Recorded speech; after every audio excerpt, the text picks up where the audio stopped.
बातें करते हम खेतों की और उसके रखवाली की, बाग बगीचा फल फूलों और फसलों की हरियाली की। हम बीजों की बातें करते उत्तम जल संसाधन की, हम तकनीकी बातें करते फसलों के उत्पादन की। हर किसान का सपना सच हो जीवन सुखद बनाने को, गाँव-गाँव के हर आंगन का प्यारा सा ये दर्शन। कृषि दर्शन, कृषि दर्शन, कृषि दर्शन, कृषि दर्शन, कृषि दर्शन, कृषि दर्शन, कृषि दर्शन, कृषि दर्शन। नमस्कार, जोहार। कृषि दर्शन कार्यक्रम में आप सभी किसान भाई बहनों का स्वागत है। मैं हूं नमिता। चारों तरफ हरियाली छाई है, हमारी मेहनत रंग लाई है। हम यूं ही कदम बढ़ाएंगे, नए नए तकनीक अपनाएंगे। चलिए सबसे पहले हम देखते हैं कृषि समाचार। नमस्कार, कृषि समाचार में आपका स्वागत है। मैं हूं अंशुशिखा लकड़ा। आइए देखते हैं आज कृषि समाचार में क्या है खास। फसल की बुआई के पहले मिट्टी पलटने वाले हल से करे जुताई। मत्स्य कृषकों को प्रधानमंत्री मत्स्य संपदा योजना का मिलेगा लाभ। रामदाना की खेती के लिए अनुशंसित प्रभेद में लगाएं सुवरना। अब समाचार विस्तार से। किसी भी फसल की बुआई के पहले सामान्य रूप से एक बार मिट्टी पलटने वाले हल से और 3-4 बार देशी हल से आवश्यकतानुसार जुताई कर खरपतवारों को निकाल देना चाहिए। इससे पौधों की बढ़वार में रुकावट नहीं आती है और उत्पादन में वृद्धि होती है। मत्स्य कृषकों और मछली पालन को रोजगार के रूप में अपनाने वालों के लिए भारत सरकार द्वारा आत्मनिर्भर भारत अभियान के तहत नई योजना प्रधानमंत्री मत्स्य संपदा योजना शुरू की गई है। इस योजना का उद्देश्य मछली उत्पादन और उत्पादकता में गुणात्मक वृद्धि, नवीनतम तकनीकी सहायता और आधारभूत संरचनाओं का विकास करना है। इच्छुक आवेदक जिले के मत्स्य कार्यालय में आवेदन जमा करें। किसान भाई, यदि आप दलहनी फसलों की खेती करने जा रहे हैं तो राइजोबियम कल्चर पर ध्यान देना अनिवार्य है। हर दलहनी फसल का अलग अलग राइजोबियम होता है। मटर का राइजोबियम लगाने से 25 किलोग्राम नाइट्रोजन संग्रहित होता है, जो काफ़ी उपयोगी है। किसान भाई, ये बरसात का भी समय चल रहा है, इसलिए आप समय पे ध्यान रखें कि बीज उपचार करके लगाना ज़रूरी है, जिससे फंगस कोई रह रहा है तो वह रुक जाए। और आपको पानी का निकासी बढ़िया ढंग से रखना है। राइजोबियम पीएसबी को ज़रूर से ज़रूर अपने बीजों पर उपचारित करके लगाएं, जिससे हमारा जो नाइट्रोजन फिक्सेशन है राइजोबियम के द्वारा ज़्यादा से ज़्यादा हो सकेगा। और हमने जो डीएपी दिया है या नहीं भी दे रहे हैं तो हमारा उसको घुलित अवस्था में प्राप्त करा देगा। ये चीज़ ध्यान रखें। अगर मिट्टी जाँच करा लिए हैं तो आपका पीएच अगर अम्लीयता तरफ है तो उसमें आप जो है चूना की मात्रा या डोलोमाइट ये 1 डिसमिल में आपका 1 केजी देंगे, लगभग 2.5 से आपका केजी पर हेक्टेयर में, तो आपका बढ़िया ढंग से प्राप्त हो सकेगा। रामदाना की खेती से अधिकाधिक उत्पादन लेने के लिए 1.5 से 2 किलोग्राम बीज प्रति हेक्टेयर लगाएं। कतार से कतार की दूरी 45 सेंटीमीटर और पौधा से पौधा की दूरी 15 सेंटीमीटर रखें। बेहतर उत्पादन के लिए अनुशंसित प्रभेद में GA1, GA2, GA3, BG2, सुवरना लगाएं। रामदाना की खेती के लिए खेत को 2 से 3 बार जुताई कर अच्छी तरह भुरभुरा और खरपतवार रहित बना ले। खेत में ढेले नहीं होने चाहिए। खेत में 2 बार निकाई गुड़ाई ज़रूरी है। पहली निकाई गुड़ाई बुआई के 20 से 25 दिनों बाद और दूसरी बुआई के 40 दिनों के बाद करना चाहिए। किसान भाई बागवानी में निकौनी के लिए नूतन खुरपा नामक कृषि यंत्र का प्रयोग कर सकते हैं। इसकी कार्य क्षमता 6 से 8 डेसिमल प्रतिदिन है। आज की विशेष जानकारी है भिंडी फसल में रासायनिक कीटनाशी दवा के बिना बंधक कीट और फल छेदक कीट के रोकथाम के बारे में। किसान भाई, आप अगर भिंडी फसल लगाए हुए हैं या लगाने जा रहे हैं तो रासायनिक कीटनाशी दवा के बिना बंधक कीट और फल छेदक कीट के रोकथाम के उपाय जान ले। उपाय बिल्कुल आसान है। भिंडी फसल वाले खेत के चारों ओर मक्का या ज्वार फसल लगा दे। ये कीटों को रोकने का काम करता है। और अब एक नज़र राज्य के 5 प्रमुख शहरों के मौसम के मिजाज पर। आज राज्य के 5 प्रमुख नगरों के अधिकतम और न्यूनतम तापमान कुछ इस प्रकार दर्ज किए गए।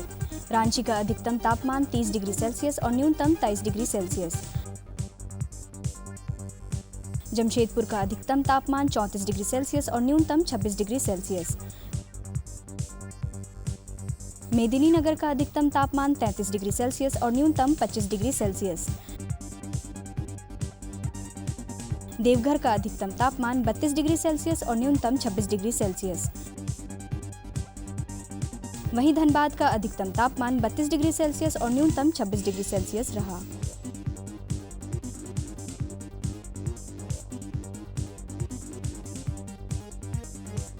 कृषि समाचार में आज इतना ही। अगले दिन और अगले अंक में फिर मुलाकात होगी कुछ ताज़ा तरीन खबरों के साथ। तब तक के लिए दीजिए इजाज़त। नमस्कार, जोहार। हमारा देश कृषि प्रधान देश है। हमारे देश में आने वाली सरकार हर वर्ष कृषि को बढ़ावा देने के लिए नई नई योजनाओं का निर्माण करती है। केंद्र सरकार ने जैविक खेती को बढ़ावा देने के लिए परंपरागत कृषि विकास योजना 2015 में ही शुरू किया था। तो आइए इसके बारे में विस्तार से जानते हैं फीचर के माध्यम से। जनसंख्या की दृष्टि से भारत दुनिया का दूसरा सबसे बड़ा देश है।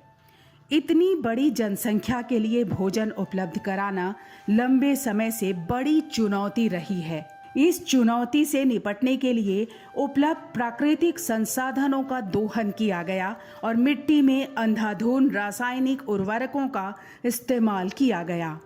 इससे भयावह परिणामों की एक लंबी फहरिस्त है। ऐसे में यह लगातार महसूस किया जाता रहा कि रासायनिक उर्वरकों की जगह कार्बनिक खाद, हरी खाद, जैविक उर्वरक और कीटनाशकों का उपयोग किया जाए ताकि मृदा के भौतिक, रासायनिक और जैविक गुणों को सुधारा जाए, जिससे किसानों और आवाम दोनों को ही लाभ मिल सके। अगर पूरे विश्व की बात करें तो सन 1990 के बाद दुनिया भर में जैविक उत्पादों का बाजार बढ़ा है। भारत में जैविक खेती की तरफ ध्यान 2004-2005 में गया, जब जैविक खेती पर राष्ट्रीय परियोजना NPAOF की शुरुआत की गई। National centre of organic farming के मुताबिक 2003-04 में भारत में जैविक खेती सिर्फ 76,000 हेक्टेयर में हो रही थी, जो 2009 से 2010 में बढ़कर 10,85,648 हेक्टेयर में हो गई। केंद्रीय कृषि मंत्रालय के रिपोर्ट के अनुसार इस समय करीब 27.77 लाख हेक्टेयर क्षेत्र में जैविक खेती हो रही है। यहाँ बताते चलें कि जैविक कृषकों के मामले में भारत का स्थान प्रथम तथा जैविक कृषि क्षेत्रफल के मामले में 9वें स्थान पर है। इसका मुख्य कारण है जैविक खेती को बढ़ावा देने के लिए सरकार लगभग जोर दे रही है। इसके लिए सरकार द्वारा शुरू की गई स्कीम परंपरागत कृषि विकास योजना यानी PMKY की महत्वपूर्ण भूमिका है।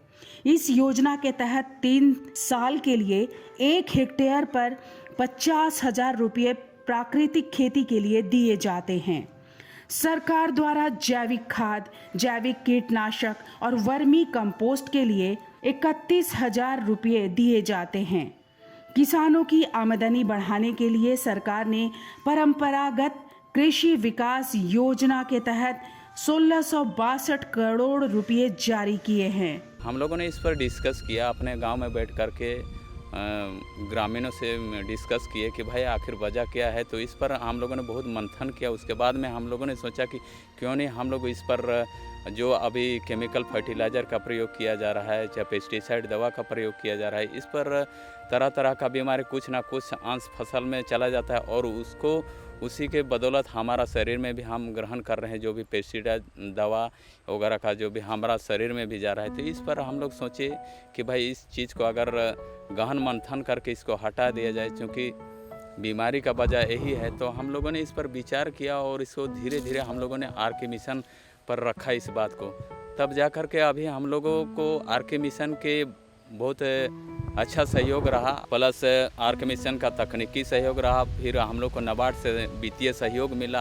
अभी हम लोग ऑर्गेनिक मैटर पर अभी हम लोग करीबन 2-3 साल से हम लोग चालू किए हैं। और हम लोग, मेरा ये कहना है कि हम अभी पूर्ण सफलता तो मैं नहीं प्राप्त कर चुका हूँ, लेकिन मेरा आने वाला समय में मैं ये इसको करके दिखाऊंगा, ये मेरा संकल्प है और जितना बेटर हो सके इसको मैं आगे तक ले जाने के लिए तैयार हूँ। भारत जैसे देश में जैविक खेती अपनाकर कई प्रकार के लाभ किए जा सकते हैं। उत्पादों के लाभकारी मूल्य, मिट्टी की उर्वरा शक्ति, जल धारणा क्षमता, प्राकृतिक संसाधनों का संरक्षण, कृषि जैव विविधता का संरक्षण इत्यादि शामिल हैं। इसके माध्यम से उन्नत घरेलू पोषण, रोजगार सृजन, स्थानीय खाद्य सुरक्षा तथा बाहरी चीजों पर निर्भरता की कमी जैसे आर्थिक तथा सामाजिक लाभ प्राप्त होंगे। इस प्रकार जैविक खेती से पर्यावरण का संरक्षण होगा और मानवीय जीवन की गुणवत्ता में वृद्धि होगी।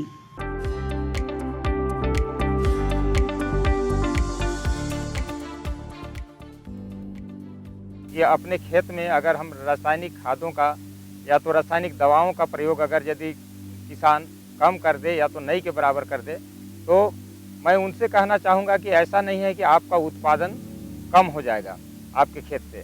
आपको बस केवल जैविक अपनाने की है। हमारे खेत में तरह तरह का जो हम रासायनिक खाद या दवा का प्रयोग करते करते हमारा जो मिट्टी है, मिट्टी भी कहिए तो हर तरह से रोगग्रस्त हो गया है। और अगर यदि जैविक अपनाते हैं किसान या किसान बंधु, अगर आप जैविक अपनाएंगे तो निश्चित है कि आपका खेत तंदुरुस्त हो जाएगा और जो रोगग्रस्त है वह रोग से मुक्त हो जाएगा। तमाम लाभों, सुविधाओं और अनुदानों के बीच किसानों में यह जैविक खेती को लेकर यह आशंका रही है कि वे इससे उत्पादन कम हो जाएगा, लेकिन अंतर्राष्ट्रीय कृषि विकास कोष IFAD के भारत और चीन पर किए गए अध्ययनों से इस बात की पुष्टि मिलती है कि जैविक खेती अपनाने से किसानों की आय में बढ़ोतरी होती है। प्रामाणिक जैविक उत्पाद का बाजार में अच्छा मूल्य प्राप्त किया जा सकता है।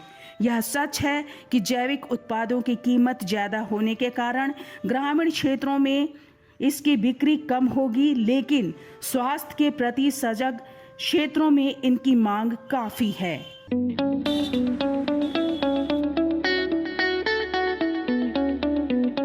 इसमें जो ऑर्गेनिक सब्जियां जो है वो ज़्यादा टिकाऊ वाली होती है, उसमें स्वाद में काफ़ी अच्छा होता है। जो मिठास होना चाहिए वो मिठास यहाँ पर मिलता है ये ऑर्गेनिक में। और आप केमिकल में जाइएगा तो वो स्वाद बिल्कुल आपको भिन्न लगेगा। ये सब फर्क देखने को मिलता है। ज़्यादा दिन तक ये टिकाऊ भी बना रहता है। जैसे कोई सब्जियां अगर केमिकल खाद वाला है वो इस 2 से 3 दिन रहता है, लेकिन ये सब्जी को हम सप्ताह 15 दिन तक रख सकते हैं, अपना यूज कर सकते हैं, वो काफ़ी टिकाऊ होती है। भारत से जैविक उत्पादों के आयातकों में अमेरिका, यूरोप संघ, कनाडा, ऑस्ट्रेलिया, स्विट्जरलैंड और जापान जैसे देशों का नाम शामिल है। अब झारखंड के सब्जी उत्पादक किसान सऊदी अरब में अपने उत्पाद बेच रहे हैं।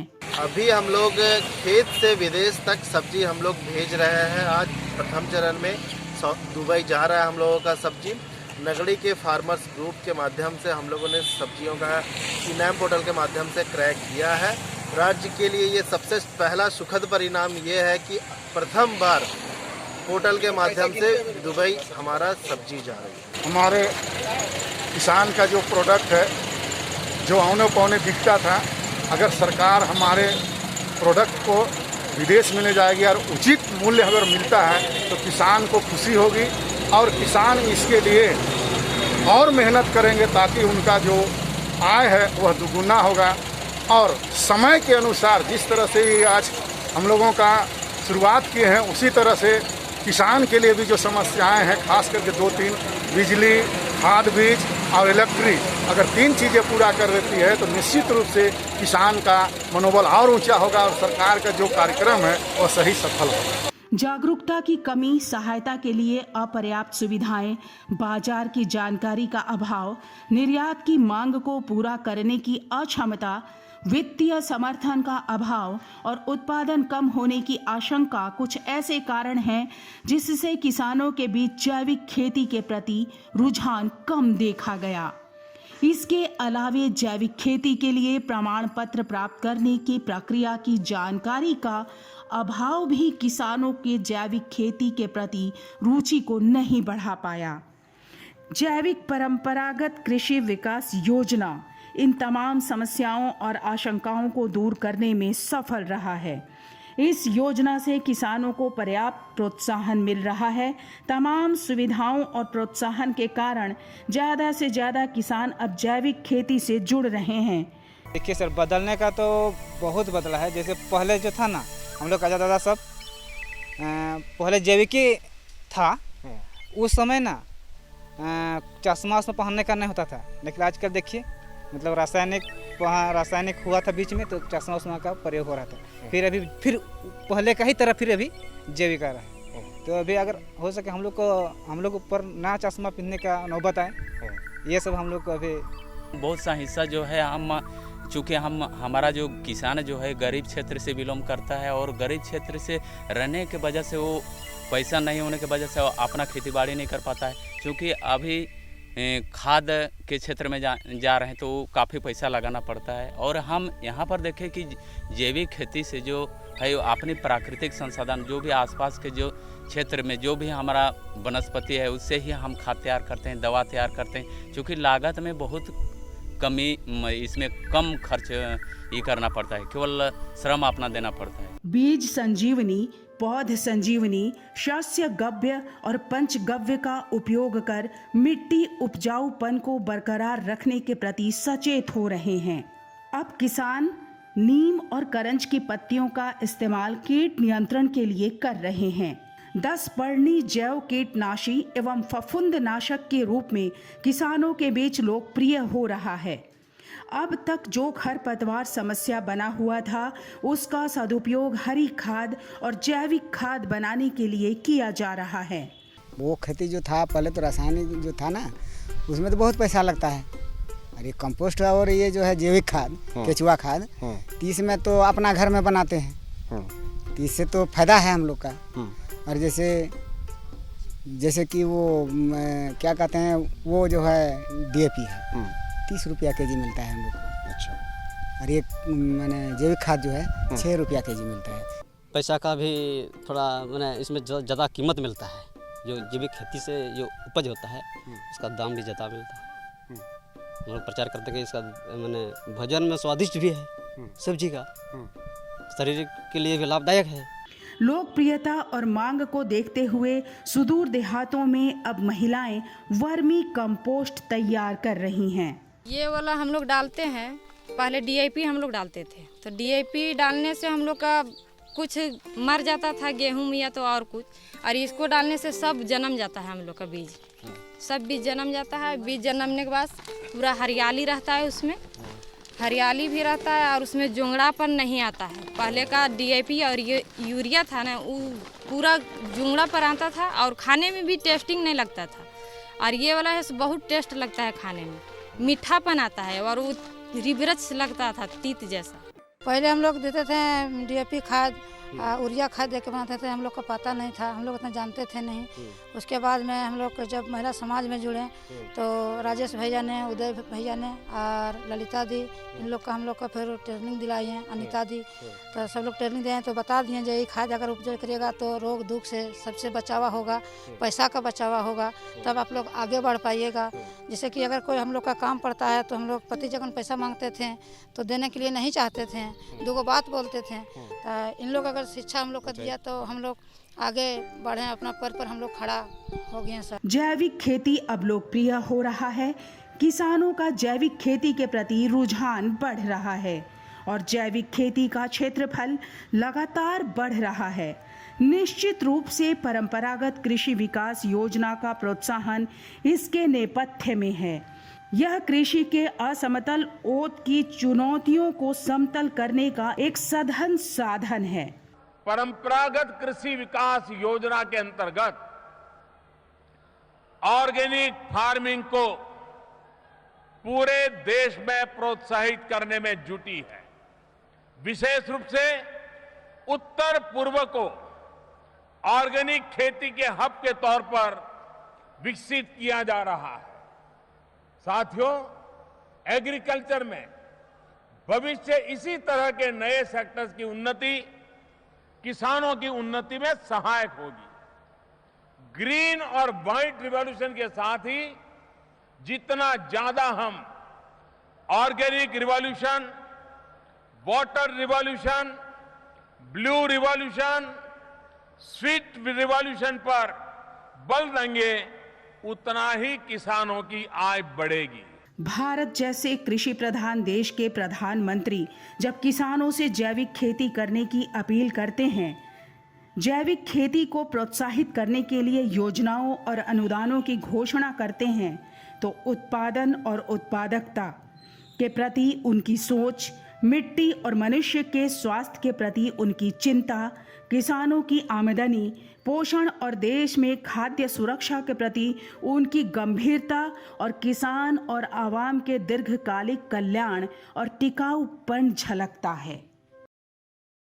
देखा ना किसान भाई बहनों, हम तो बस इतना ही कहेंगे कि इस परंपरागत कृषि विकास योजना को शुरू करने का मुख्य उद्देश्य है परंपरागत ज्ञान और आधुनिक तकनीक के मिश्रण से जैविक कृषि के मॉडल को विकसित करना, जिससे हमारी मिट्टी की उर्वरा शक्ति लंबे समय तक बनी रहे।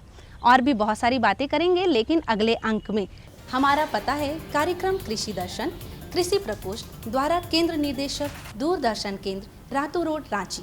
पिन संख्या 834001 कि आप हमारे साथ जुड़ सकते हैं फेसबुक और ट्विटर पे।